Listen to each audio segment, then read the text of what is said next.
പൂജ holiday video അല്പം ലേറ്റായി. തിരക്കുകളൊക്കെ ഒന്ന് ഒഴിഞ്ഞത് ഇപ്പോഴാണ്. പക്ഷേ ഈ തിരക്കുകൾ ഞാൻ ഒരുപാട് എൻജോയ് ചെയ്തു. കുറേ നാളുകൾക്ക് ശേഷം വീട്ടിൽ പോയി, അതും ട്രെയിനിലും ബസ്സിലൊക്കെ ആയിട്ട്. ലഗേജും കൊച്ചുമായിട്ട് ഇങ്ങനെ കയറി ഇറങ്ങുന്ന ഏറെക്കുറെ മെനക്കേടാണെങ്കിലും പണ്ട് സ്ഥിരം യാത്രാമാർഗം ഇതൊക്കെ ആയിരുന്നതുകൊണ്ട് നൊസ്റ്റു വന്നു എന്ന് തന്നെ പറയാം.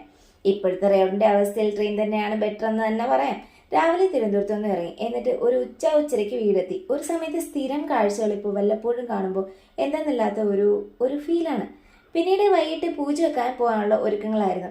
പഠിത്തമൊക്കെ കഴിഞ്ഞുകൊണ്ട് എനിക്ക് വെക്കാനൊന്നും ഇല്ലായിരുന്നു. പിന്നെ ഇഷ്കുട്ടിയുടെയും ദേവൂട്ടൻ്റെയും ബുക്കുകൾ പൊതിഞ്ഞ് നേരെ അമ്പലത്തിലേക്ക്. തലേന്നൊക്കെ മഴയായതുകൊണ്ട് വഴിയിലെല്ലാം വെള്ളം നിറഞ്ഞിരുന്നു. അതും കടന്നാണ് അമ്പലത്തിലോട്ട് പോയത്. അങ്ങനെ 2 ദിവസത്തിന് ശേഷം ബുക്ക് പൂജ എടുക്കാനായിട്ട് പോയി. രാവിലെ പോകണമെന്നും പറഞ്ഞുകൊണ്ട് ഒരുങ്ങി തുടങ്ങിയ, പക്ഷേ അമ്പലത്തിലെത്തിയപ്പോഴേക്കും മണി 10 കഴിഞ്ഞ്.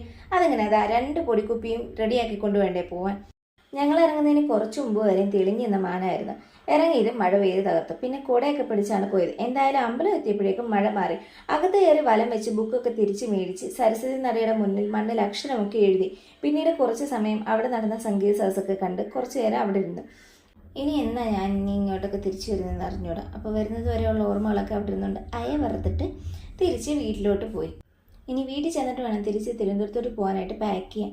അപ്പോൾ ബാക്കി വിശേഷങ്ങളായിട്ട് പിന്നീട് കാണാം. ബൈ.